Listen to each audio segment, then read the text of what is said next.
Hey, ¿qué tal? ¿Cómo están? Soy Alfredo Levín y esto es Memento, Historia de Monumentos Santiago. Me encuentro recorriendo el Palacio de los Tribunales, o mejor deberíamos decir, el edificio del Palacio de los Tribunales de Justicia de Santiago, que se encuentra emplazado en el casco histórico de la capital, para ser más exactos, en la explanada que también se conoce como la Plaza Montt Varas, que lleva por nombre obviamente el monumento ya lo dice todo. El presidente Montt y en entonces su ministro Varas son parte de este recordatorio del lugar que fue proyectado, construido y destinado para albergar el ejercicio de la función jurisdiccional de la capital de la República de Chile y servir a las personas también en la solución de las controversias particulares que tuviesen. La construcción de un nuevo edificio que más o menos empieza a trabajar en el periodo del Bicentenario de 1910 y termina para 1930 es el edificio definitivo para el funcionamiento de los Tribunales de Justicia de Santiago, y esto fue impulsado especialmente por el gobierno de Federico Errázuriz Echaurren, y para su edificación se cuenta o se estima que la inversión fue más o menos de 1 millón de pesos de la época, que era una gran cantidad de dinero. Pero aquí está el resultado. Esto y mucho más veremos hoy día en el presente capítulo de Memento, Historia de Monumentos, segunda temporada.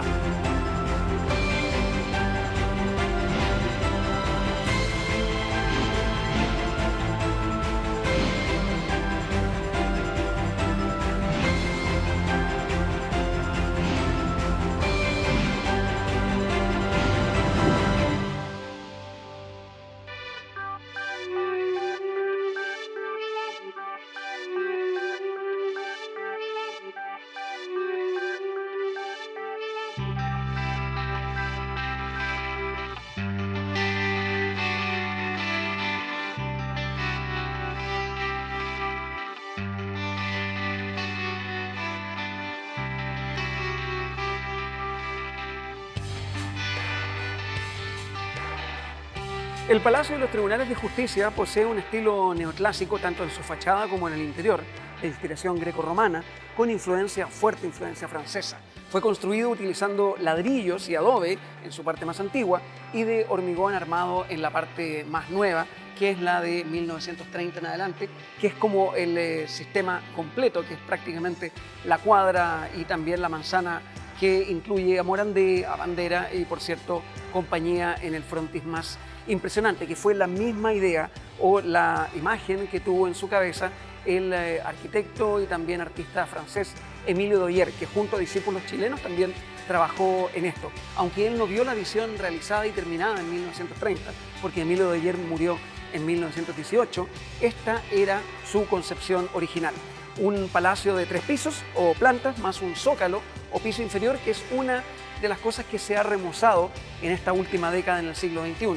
El primer piso, en el que me encuentro, está ocupado por la Corte de Apelaciones, el segundo está utilizado por la Corte Suprema y el piso inferior es la Corte Marcial, que da cuenta del Ejército, de la Fuerza Aérea y de Carabineros, más la Biblioteca de la Corte Suprema, que estaba en el segundo piso y que ahora pasó a estar en lo que se entiende como el cuasi subterráneo. Y por cierto, me encuentro flanqueado de la cosa más impresionante, junto al vitral del cual ya vamos a hablar, que son estas cariátides que no solamente tienen el efecto funcional de columna, sino que estas mujeres de alguna forma significan la bienvenida al Palacio de Justicia, sino es que ellas mismas, las cariátides, representen las guardianas de la justicia.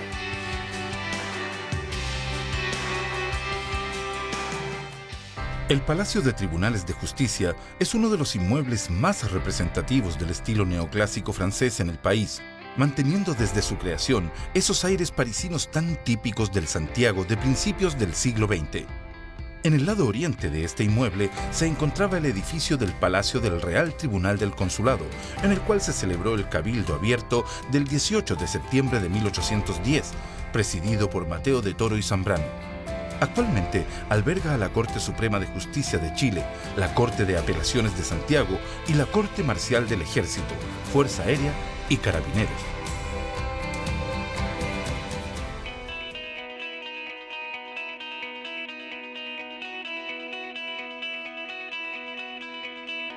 En el Palacio de los Tribunales de Justicia uno podría casi ensayar la idea que hay una cierta austeridad dentro de lo magnífico que es el recinto. A diferencia de otros palacios, acá se mantiene una línea que es elegante, que es sobria, como también debería ser la justicia, no pasada de revoluciones. Pero sí llama la atención 2 grandes detalles. Uno es esta cúpula que vamos a ver con más profundidad, y también analizar lo que el vitral está supuesto a representar. El vitral en el fondo es como un paño de género, vidriado en este caso, que está pintado de tal manera para que sea como muy alegórico al respecto de la historia de nuestro país y la influencia de la justicia, o más bien la complicidad de la justicia en la construcción del Estado chileno. De hecho, si se fijan en el vitral, que fue traído desde Alemania en una compañía en la ciudad de Múnich, Mayer y compañía, son los que armaron esta preciosa obra de arte llena de colores y de policromía. Uno puede ver a la mujer que representa a Chile, no es la justicia, es Chile con el escudo, con el cóndor y el huemul flanqueándola, y en un extraño giro de eventos genéricos es el hombre el que representa la justicia, que es el griego que está ahí con la balanza y con la espada. Y por cierto, el indígena, la mujer muy destacada tanto en el trabajo en el campo como en la orfebrería, y por supuesto la metalurgia, la minería, el hombre, el indígena, trabaja ahí con la piedra y también ciertos elementos que son parte del rodamiento industrial. Es la alegoría de lo que es Chile, pero también con la justicia, incluso tan importante como el paisaje. Y por cierto, la cúpula. Y la cúpula, en cómo los arcos finalmente llegan a esta pequeña linterna, a esta pequeña toma de luz, en donde se destacan los 4 puntos cardinales, no solamente la justicia, sino que la templanza, y ahí está la prudencia y la fortaleza.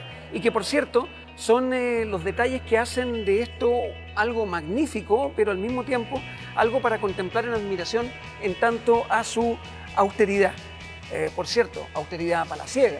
Si se fijan, en este segundo piso se crea un importante efecto y sobre todo que tiene que ver con la dinámica de la proyección. Ahí está el escudo chileno, ahí está la bienvenida a la Corte Suprema con las mujeres que actúan al mismo tiempo de columna, que son la obra de un catalán que terminó viviendo en Chile, de apellido Colipí, que también tiene este efecto de las cariátides, que lo produce de gran manera en el Museo de Bellas Artes.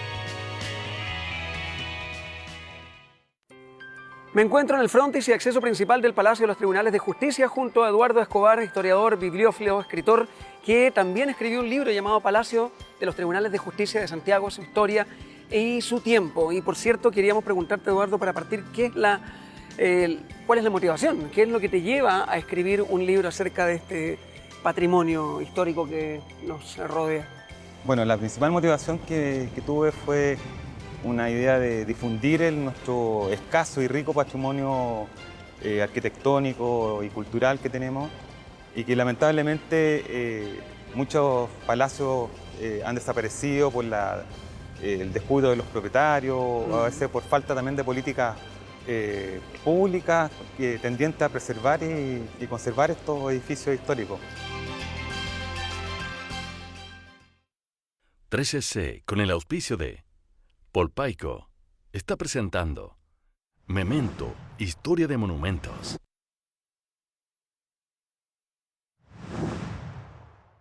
Eduardo, cuéntanos acerca de la arquitectura. Ya en el terreno de esto fue inaugurado en 1914.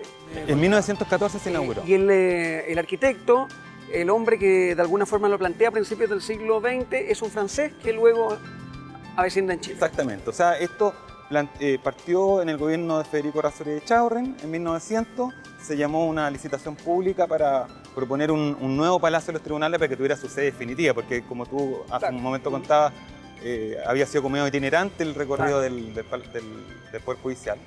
Y se adjudica esa licitación en Émile Doyer, que era un francés que había hecho estudios importantes en el Bellas Artes y otros trabajos también en Europa. Y en 1901, 1905 se adquieren todas las propiedades que estaban acá.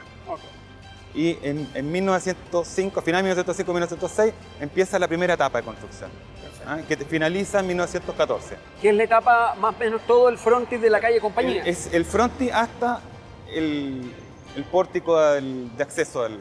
Pero hasta el 1140. Hasta el 1140. Okay. Y todo eso correspondía más o menos hasta allá, el Palacio del Consulado, que era la Biblioteca Nacional hasta... Y eso para 1930 se termina. Claro, después en 1900... Bueno, ¿qué pasó? Porque el Palacio se pensaba continuar con los trabajos, pero sobrevino la Guerra Mundial, la Primera Guerra Mundial. Okay. Entonces hubo escasez, una crisis económica, y no se pudo continuar con ese proyecto que añoraba Doyer, que a todo esto falleció en 1918. Es decir, nos dio la segunda él parte. no vio terminada él sabía que iba a morir antes de eso, y en 1928 empieza el proceso de demolición. Y ahí surgió después otra polémica importante en la prensa, que algunos se oponían a destruir la sala histórica de 1810, pero finalmente primó el sentido del progreso y se demolió el palacio y se dinamitó después la sala. En el estilo de arquitectura, ¿cuáles son las principales características de esta construcción? Bueno, esto es una arquitectura neoclásica, pero también tiene una influencia francesa. O sea, en lo neoclásico lo podemos ver nosotros con el frontón, el pórtico, las columnas dóricas y jónicas en el segundo nivel. Está ahí todo un tema soportante. Está el frontón en el tímpano, que es ese espacio triangular interior. Hay unos bajorrelieves muy bonitos y hay un cóndor que sostiene ahí una palmeta con la palabra Lex. ¿Cierto? Y en el friso, que es la parte baja, está ahí Tribunal de Justicia. Y después esto se repite en los dos extremos. También hay otros frontones, pero a menor escala. Que es como el juego de la simetría también, claro, de la estructura. Eso, el neoclásico tiene mucho que ver con los afanes de lo que Chile quería mostrar en su bicentenario. Sí, lo que pasa es que, bueno, todo esto venía del tema de la época del Renacimiento, ¿cierto? Con el greco-romano. Y la influencia francesa aquí fue muy marcada, sobre todo con los primeros arquitectos que llegaron a Chile. Y después, obviamente, que el caso de Doyer, él tenía dos aficiones muy marcadas, que era el estilo clásico de la arquitectura y el estilo gótico. Perfecto. Y bueno, ¿y la influencia francesa dónde se ve? Porque aquí todavía no se ve mucho francés. Yo creo que el sello que marca esto es la estructura metálica que tiene interior. Que se repite ese concepto en el Palacio de Bellas Artes, en la estación Mapocho, ¿cierto? Que hay toda esa estructura metálica, transparente. En donde el vidrio y el metal empiezan a jugar un papel muy importante. Un poco art déco, ¿cierto? Que primaban a fines del siglo XIX. Eduardo, te queremos agradecer por tu tiempo, por tu dedicación. Felicitaciones por el libro también. El agradecimiento de Memento para Eduardo, que también se preocupa tanto como escritor e historiador del elemento de rescatar y dar a conocer cómo era nuestro patrimonio y cómo lo es cada año más allá del Día del Patrimonio Nacional, porque sabemos que miles de personas cada año vienen a conocer este lugar.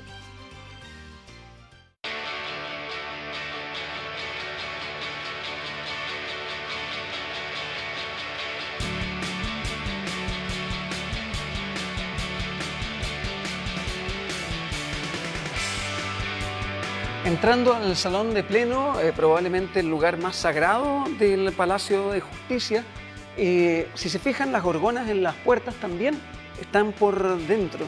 Llama la atención porque por fuera implicaría como que la maldad no entrara a este lugar tan sacro, pero por fuera tiene la no dejar entrar el mal y por dentro tiene no dejar salir la inteligencia y también cosas que aquí se conversan y que pasan quizás por las más importantes de todas para los abogados y futuros abogados.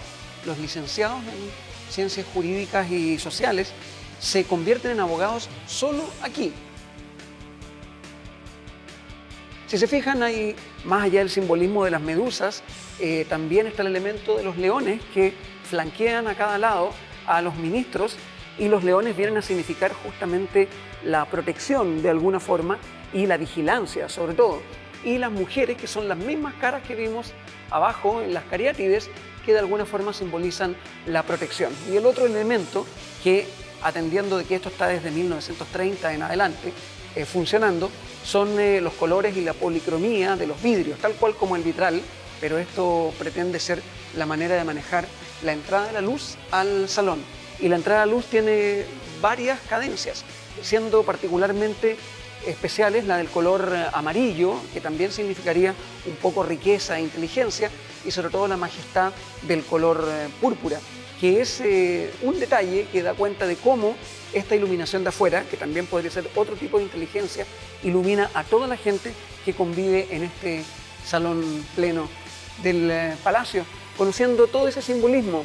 Quizás si no hay ninguna esencia que apunte a la religión acá, en ese sentido nuevamente la austeridad, sí los símbolos masónicos, como en la mayoría de los lugares que fueron construidos en 1910, están ahí como en pequeños detallitos, solamente para mostrar que el poder del hombre se hace cargo también de algo tan esencial como la justicia. Porque a veces hay que darle un nuevo aire a los espacios de trabajo, la amplia e innovadora gama de productos Polpaico te ofrece las herramientas para lograr esa ansiada remodelación de tu oficina, tal como lo imaginaste. Polpaico, construyendo contigo.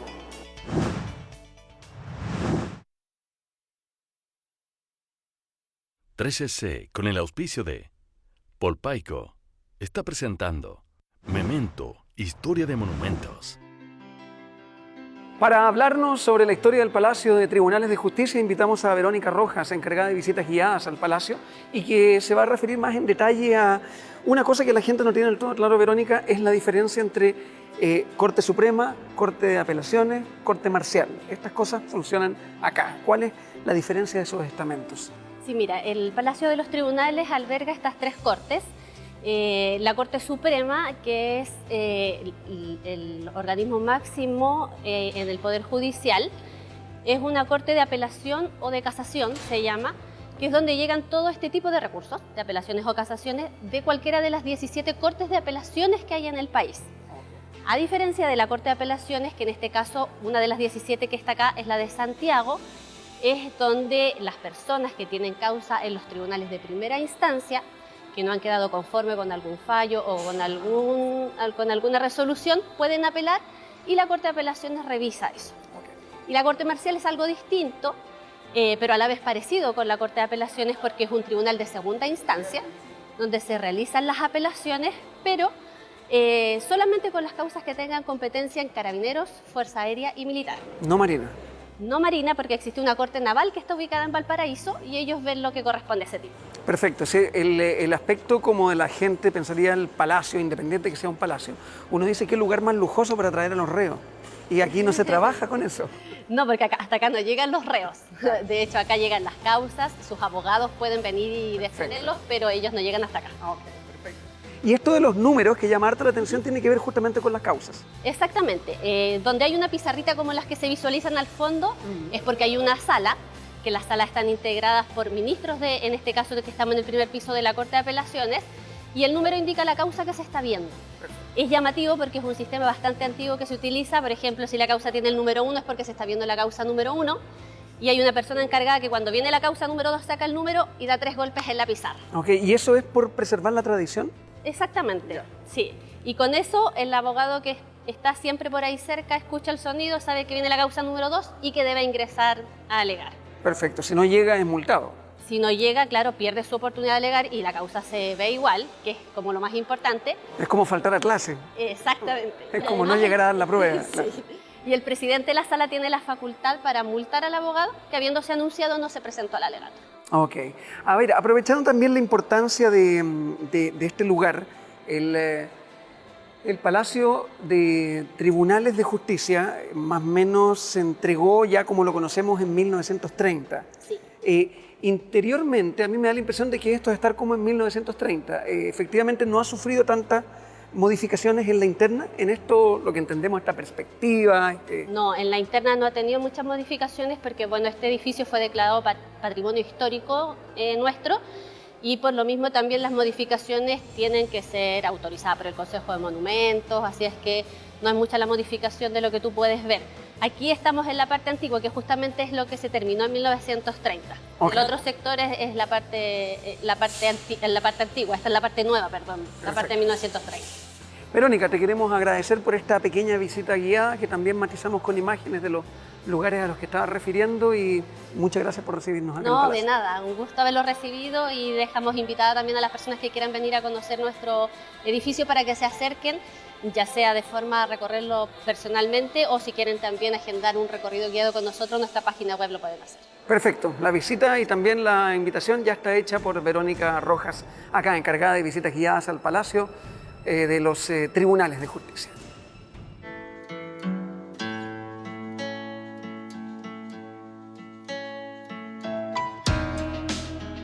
esta placa conmemorativa que se encuentra entre el primer y segundo piso del ala sur del Palacio de Tribunales, estamos junto a la reja de fierro original que recuerda el lugar exacto donde se desarrolló el Cabildo. El 18 de septiembre de 1810 se realiza un cabildo abierto con 450 asistentes, en donde esto, en rigor, era parte del Real Tribunal del Consulado, que es donde efectivamente se hizo esta reunión que claramente le dio el vamos al proceso de independencia de Chile. Y tal cual como dice la placa de conmemoración histórica, en 1953, marca este hito como el amanecer de la patria, porque justamente es el privilegio de haber presenciado en la sala del consulado tamaña decisión de darle un vamos a un país que estaba choqueado porque Fernando VII ya no era el rey regente y estábamos siendo de alguna forma controlados y gobernados por la familia de Napoleón Bonaparte, y que también da cuenta de la elegancia y la austeridad de ciertas cosas que no son frescos ni pinturas, sino que esta especie de instalación artística que es venerado como un lugar sagrado para los historiadores. La reja la encuentras en el Palacio de Tribunales de Justicia en Santiago.